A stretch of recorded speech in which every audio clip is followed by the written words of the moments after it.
মহারাজ কি কিছু ভাবছেন? না মানে আপনাকে দেখে খুব স্বস্তি পাচ্ছি না মহারাজ, মনে হচ্ছে আপনি দুশ্চিন্তার মধ্যে আছেন। আমি কি ঠিক অনুমান করেছি মহারাজ?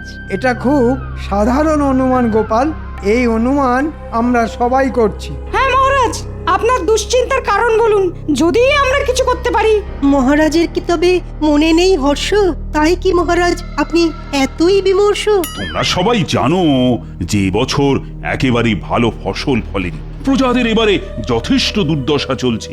এই অবস্থায় খাজনা আদায় তো একেবারেই অসম্ভব। ঠিক বলেছেন মহারাজ, খাজনা আদায় এখন অবধি কিছুই হয়নি। ওদিকে নবাব ক্রমাগত খাজনার জন্য তাগাদা করেই যাচ্ছে, আর তাতেই আমার মনটা কেমন অস্থির অস্থির করছে। মহারাজ, আমার মনে হয় সবার প্রথমে আপনি দুশ্চিন্তা করা ছেড়ে দিন, তাতে মন ঠান্ডা হবে। ঠান্ডা মাথায় অনেক কিছু বুদ্ধি খেলে। আর ততক্ষণে নবাব ডান্ডা হাতে দুধ পাঠাবে নাকি? মহারাজ, গোপালের বুদ্ধিশুদ্ধি দিন দিন লোপ পাচ্ছে বলেই আমার বিশ্বাস। ব্যাস, এই শুরু হলো মন্ত্রীর চতুর কথা। মন্ত্রীমশাই নিশ্চয়ই মহারাজের দুশ্চিন্তা দূর করবার জন্য ইতিমধ্যেই অনেক উপায় ভেবে ফেলেছে। সে উপায়ের কথা আমি পরে শুনব, আগে আমি রাজজ্যোতিষীর কথা শুনতে চাই। তুমি তুমি আমার হাত দেখে কিছু বলতে পারবে রাজজ্যোতিষী?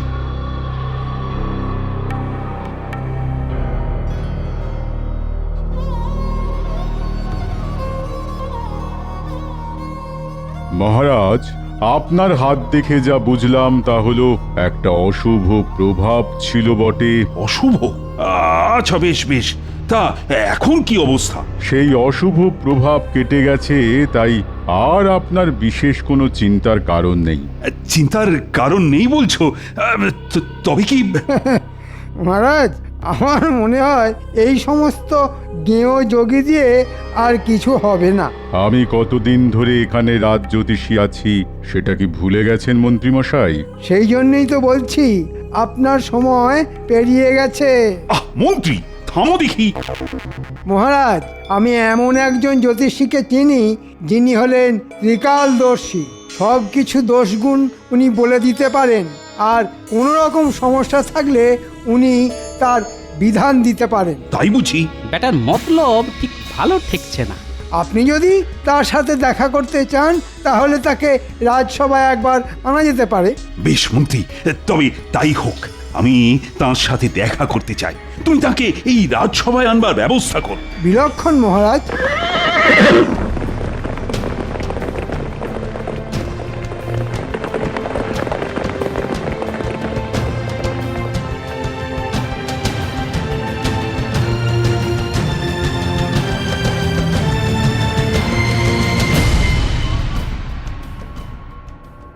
মহারাজের জয়। হ্যাঁ, নবাবের দূত। দেখেছেন মহারাজ, জ্যোতিষী বলল যে আপনার অশুভ প্রভাব কেটে গেছে, অথচ দেখুন নবাবের দূত এসেছে। কি সংবাদ এনেছো দূত? আমার হাত দিয়ে নবাব একটি পত্র পাঠিয়েছেন। কই দেখি পত্র।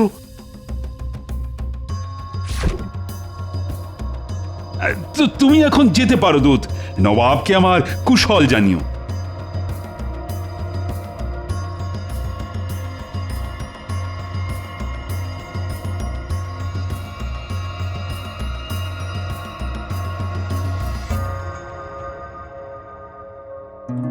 মন্ত্রী, এই পত্রে যা লেখা সেটা তুমি সবাইকে পড়ে শোনাও। পত্রে লেখা আছে, নবাব আগামী সপ্তাহ শেষে এবছরের সেরা আবিষ্কারের জন্য উদ্ভাবনীশ্রী পুরস্কার স্বর্ণ স্মারক দেবেন। সাধু সাধু সাধু। যে রাজ্য সেরা হবে পুরস্কারের সঙ্গে সঙ্গে তাদের সমস্ত খাজনাও মুকুব করা হবে। বাকি রাজ্যগুলির খাজনা দ্বিগুণ করা হবে। আবিষ্কারের বিষয়বস্তু এই সপ্তাহের মধ্যে নবাবকে জানাতে হবে। শুনলে তো সবাই, আমি না বড়ই অসহায় বোধ করছি।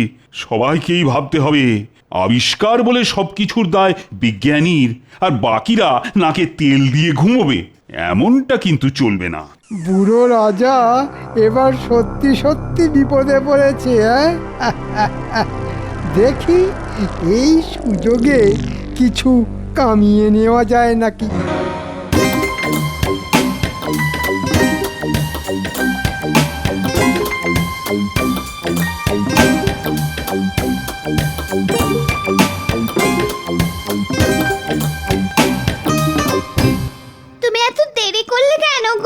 সে আমি জরুরি কাজে ব্যস্ত ছিলাম। কেন? দুজন অতিথি বসে আছে সেই কখন থেকে, তাই বললাম। দুজন অতিথি কোথায়? ওই ভেতরের ঘরে। আরে আগে বলবে তো, চোর ডাকাতও তো হতে পারে।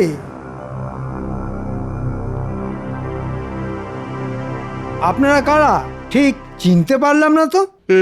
আমি খাম্বাজ রাজ্য থেকে আর ইনি বর্ধমান রাজ্য থেকে এসেছি। আমরা খুব বিপদে পড়েই এসেছি।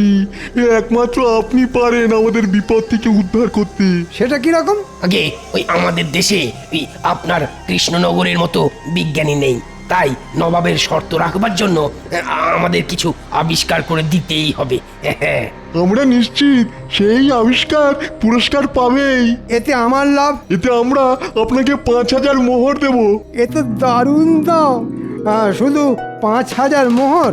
আপনি বলুন না আর কি চান। বিজয়ী হলে আমাকে মোহরের সাথে 50 একর জমি দিতে হবে। বলুন, রাজি?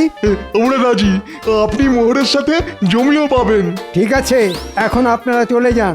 কেউ যেন আমাদের সাক্ষাতের কথা জানতে না পারে। আপনি কোনো চিন্তা করবেন না, শুধু আমাদের এই বিপদ থেকে উদ্ধার করুন।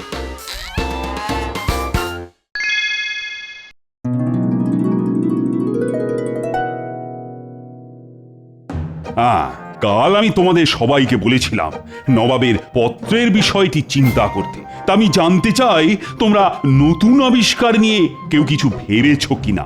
মহারাজ, আপনি কোনো চিন্তা করবেন না। আরে চিন্তা করি কি আর সাথে, বিজ্ঞানীকেও তো রাজসভাতে দেখছি না। বিজ্ঞানী এখন ভীষণ উদ্যমে নতুন জিনিস আবিষ্কার করছেন, তাই সকাল থেকে উনি আদার জল ছাড়া আর কিচ্ছু খাননি। চত্ব সব। বিজ্ঞানী একটা নয়, একসাথে দুটো আবিষ্কার করে নবাবকে মুগ্ধ করবেন। বলো কি? নিশ্চিন্ত থাকুন মহারাজ, পুরস্কার কৃষ্ণনগরী ছিনিয়ে নেবে, কারণ এরকম আবিষ্কার আগে হয়নি। একটাতে 10 বছর বয়স কমবে আর একটাতে 10 বছর বয়স বাড়বে। এ তো দারুণ ব্যাপার মহারাজ। আমাকে আজকাল অনেকেই বুড়ো বলছে। যদি 10 বছর বয়স কমে যায় তাহলে খুব ভালো হবে। আগে কৃষ্ণনগর বাঁচুক, তারপর দেখা যাবে। তা বেশ গোপাল, বেশ, তোমার কথায় আমি কিছুটা আশার আলো দেখতে পাচ্ছি। বেশ বেশ, এটাই আমার সুযোগ। ছিনিয়ে নেব আমি বয়স বাড়া কমার আবিষ্কার, আর তারপর কয়েক হাজার মোহর। শোন, তোদের দুজনকেই বলছি, খুব সাবধানে কাজ করতে হবে। আজ রাতে বিজ্ঞানীর ঘর থেকে আবিষ্কার চুরি করতে হবে, আর কাল জ্যোতিষী সেজে মহারাজের সামনে যেতে হবে। কিন্তু আমরা কি বলবো মহারাজের কাছে? শোন, মহারাজের সামনে শুধু অঙ্গভঙ্গি করবি, কোনো কথা বলা যাবে না, তাহলে ধরা পড়ে যেতে পারিস। যা, আজ রাতের কাজ কর। ওই চুরিটা তোরা বেশ ভালোই পারিস।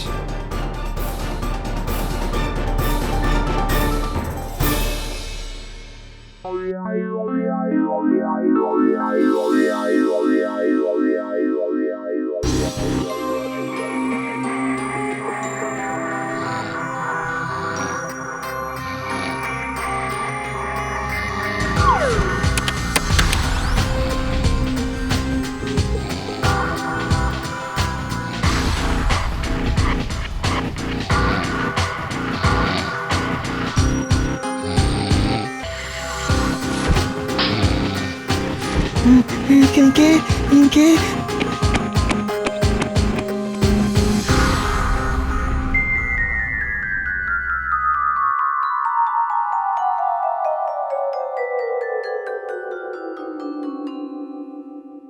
কি সর্বনাশ মহারাজ, এখন কি হবে? আমিও তো কিছুই বুঝতে পারছি না। আমি দেখেছি স্পষ্ট, একজনের হাতে লণ্ঠন ছিল। হায় হায়, কি হলো? আবিষ্কার যে চুরি হয়ে গেল। আমার মনে হয় না এতে বিশেষ কিছু চিন্তার আছে। মহারাজ, আপনি তো দূত পাঠিয়ে নবাবকে বলেই দিয়েছেন যে আমরা কি আবিষ্কার করেছি। হ্যাঁ, দূত আমি পাঠিয়েছি। আবিষ্কার চুরি হয়েছে, কিন্তু আবিষ্কারক আমাদের সাথেই রয়েছেন। আমার মনে হয় বিজ্ঞানী আবার বানিয়ে ফেলতে পারবে। আজ্ঞে মহারাজ, আমি আবার বানাতে পারবো। যাক বাবা, তাই যেন হয়। মহারাজের জয় হোক, নবাবের দূত এসেছেন। দূত? আচ্ছা আচ্ছা, পাঠিয়ে দাও। বুঝতে পারছি না আবার কি হবে। ওহ,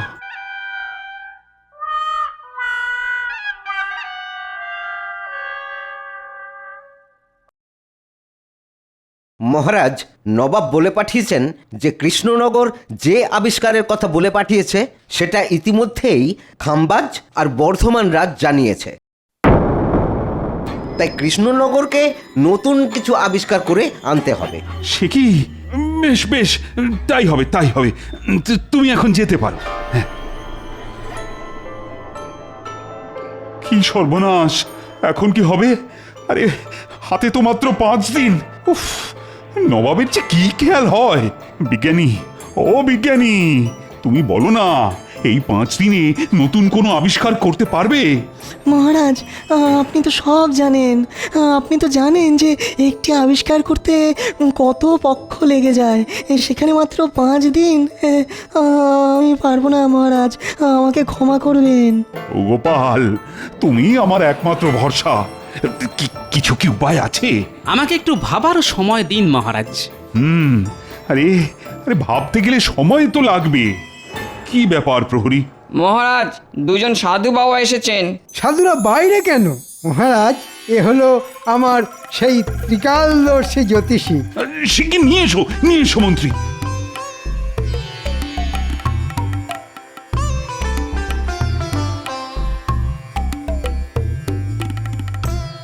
মহারাজ, এনারা দুজনেই হলেন সেই ত্রিকালদর্শী জ্যোতিষী মৌনব্রতী বাবা। মুখে কিছু বলেন না, সবই ইঙ্গিতে বোঝান, তবে গণনা নির্ভুল। কিরকম যেন গন্ডগোল লাগছে, এদের দেখে চেনা চেনাও লাগছে। যাই হোক দেখি। হে ত্রিকালদর্শী জ্যোতিষীগণ, আমাদের রাজ্য আর মহারাজ এখন ঘোর সংকটে।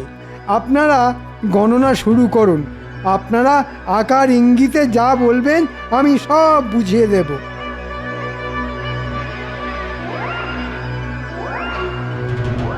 রাজ্যের ওপর ঘোর অমঙ্গল নেমে আসছে মহারাজ, ঘোর অমঙ্গল। নবাবের রোষানলে সব শেষ হয়ে যাবে। কি তাই তো? কি সর্বনাশ! রাজাকেও বার্ধক্য গ্রাস করেছে, তার পক্ষে রাজ্য রক্ষা করা সম্ভব নয়। সে কি হে জ্যোতিষীগণ, এর থেকে বাঁচার কি কোনো উপায় নেই? আছে বা একটু বলুন। উপায় একটা আছে মহারাজ। এই অমঙ্গল কাটাতে এই রাজ্যের থেকে কিছু যাগযজ্ঞ করতে হবে, আর তার জন্য কিছু মোহর লাগবে। এখন মহারাজ, আপনি যদি সম্মতি দেন তবে। বেশ বেশ, আমি সম্মতি দিলাম। আমি খাজাঞ্চিকে এক্ষুনি বলছি যজ্ঞের জন্য প্রয়োজনীয় মোহর এই জ্যোতিষীদের দিতে। তার আগে আমি বলতে চাই, এরা কিন্তু আমার অতিথি, তাই আজ সবার জন্য ভোজনের আয়োজন করা হয়েছে। বাহ বাহ বাহ, ত্রিকালদর্শী সাধু বাবারা দেখছি মাছের মুড়ো খাওয়া বেশ ভালোই রপ্ত করেছে। কি ত্রিকালদর্শী সাধু বাবার দেখি নকল গোঁপ খুলে গেছে। বুঝেছি, রাজাকে বলে এক্ষুনি মন্ত্রীর কারসাজি ফাঁস করে দেওয়াটাকে ঠিক হবে? না, বলাটা ঠিক হবে না। রাজা নিজেই এখন নবাবের দুশ্চিন্তায় ডুবে আছে। মন্ত্রী মশাই, তোমার ত্রিকালদর্শী সাধু বাবার কিন্তু নকল গোঁপ খুলে গেছে। চুপি চুপি তোমাকে বললাম, আর কাউকে বলিনি।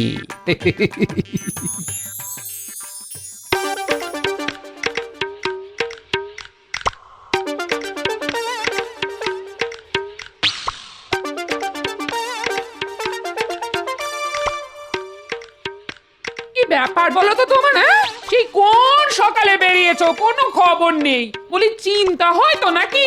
সে রাজসভায় অনেক কাজ ছিল। বলি রাজসভাতে কি এত তোমার রাজকার্য শুনি? দুপুরে নাওয়া খাওয়া বন্ধ দেখছি। আমার হয়েছে যত জ্বালা। হ্যাঁ, আমি খেয়ে এসেছি, তুমি খেয়ে নিয়েছো তো? তোমার জন্য কি হাপিত টেস্ট করে বসে থাকো নাকি? আমার বুঝি খিদে পায় না? তা তো ঠিকই। সে দিনকাল আর নেই বুঝলে। বাবুর জন্য বসে থাকবো আর তিনি কখন এসে খাবেন। তা তো ঠিকই। ঘরের খাবার তোমার পছন্দ নয় সে তো জানি। আনু কি ছাই বাজার থেকে? 4টে মূল্য, 2টো পটল, একটু আলু, ছি। আর আর নিজে রাজবাড়িতে ভালো মন্দ খাবে। এই রাজা একটু খাতির করে খাওয়ালো আর কি। তোমার জন্যে আমার সারা দুপুর আজ অশান্তিতে কেটেছে। হ্যাঁ, আমিও কি চাই খুব শান্তিতে আছি? আমারও অনেক চিন্তা, অনেক কাজ, বুঝলে? তোমার কাজ কি আমি জানি, বেশ জানি। আমাকে বেশি বোঝাতে এসো না, করো তো রঙ্গরসিকতা, বলে কি না অনেক কাজ। গিন্নি, এখন আমার মাথা খেও না তো, বলছি তো অনেক কাজ। তা তো ঠিকই, আমার কথা এখন তোমার মাথা খাচ্ছে। পরিষ্কার বলে দিচ্ছি, আমিও একজন মানুষ। হ্যাঁ, তুমি যে একজন মানুষ সেটা আমি জানি। এখন চুপ করো দেখি। কেন চুপ করব? কেন চুপ করব? আমারও বয়স হচ্ছে। আমি কি কাঠ পাথরের পুতুল যে সব দিন একই থাকবো? আমি তোমায় বলে দিচ্ছি, এ সংসারে আমি থাকবো না। থাকো তুমি তোমার মতো করে। হ্যাঁ,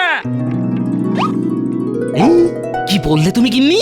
কাঠ পাথরের পুতুল? আরে গিন্নি, তুমি কি বললে তুমি নিজেই জানো না। বলো যা, এর হলো কি? পাগল হয়ে গেল নাকি? আমি এক্ষুনি আসছি গিন্নি, এক্ষুনি আসছি। উমাগো, হলো কি? এই কোথায় যাচ্ছ?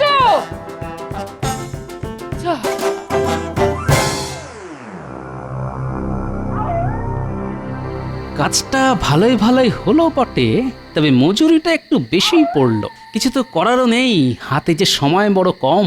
এখন তাহলে মজুরি আনতে মহারাজের কাছেই যেতে হবে। কি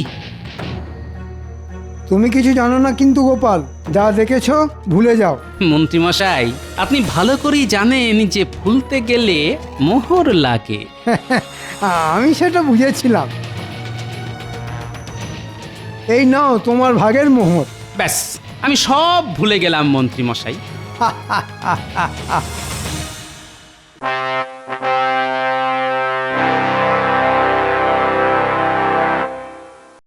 মহারাজ, ওই সাধুদের আনতে কি আপনি বলেছিলেন? হ্যাঁ গোপাল, ওরা ত্রিকালদর্শী যে। আজকে আমাদের প্রথম পরীক্ষা খামবাজ রাজ্যের জন্য, সেটা হলো বয়স বাড়ার ওষুধ। বেশ, শুরু হোক। এই সেই ওষুধ যা খেলে বয়স 10 বছর বেড়ে যাবে। উজির, তুমি ওই ওষুধ খেয়ে নাও। নবাবের যা হুকুম।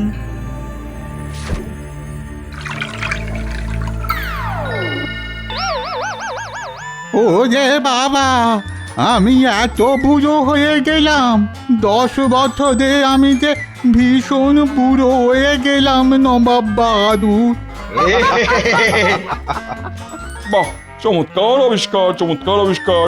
নবাব বাহাদুর হুকুম করুন পরের আবিষ্কারের জন্য। এই সেই ওষুধ যা খেলে বয়স ওই 10 বছর কমে যাবে। বেশ, উজির, ওষুধ খাও।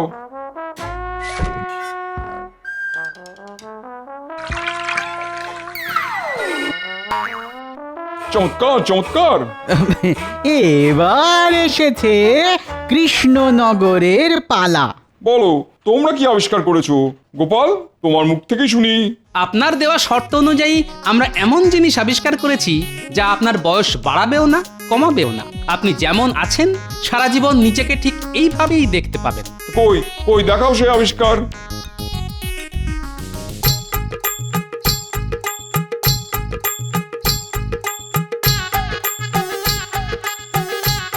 কি, এ তো আমার মূর্তি।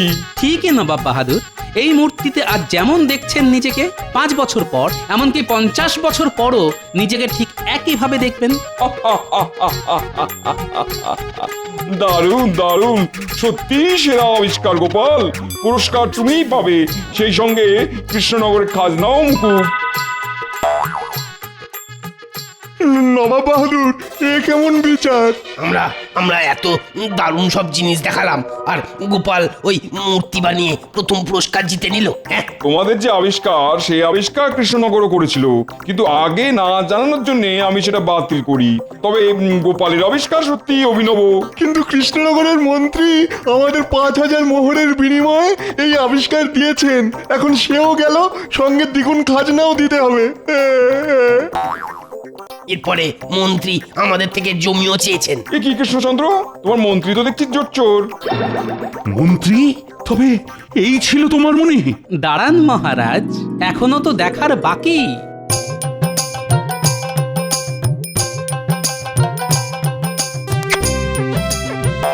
এ কি ত্রিকালদর্শী জ্যোতিষী আসলে বটা ঘটা? আমার রাজত্বের রাজ্যে এমন ধান্দাবাজ মন্ত্রী আছে, আমি একে শাস্তি দেবো। হ্যাঁ তাই দিন নবাব, সঙ্গেই বটা ঘটাকেও। আমি নির্দেশ দিচ্ছি 1 মাসের জন্য মন্ত্রী সহ বটা ঘটাকে বন্দি করতে।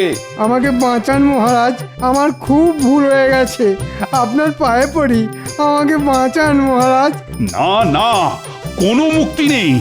1 মাস ধরে পচে মরো গারদে, আর এটাই তোমার শাস্তি। মরে যাব মহারাজ, একেবারে মরে যাব, মরে যাব মহারাজ, একেবারে মরে যাব। মহারাজ, এই নিন মোহর।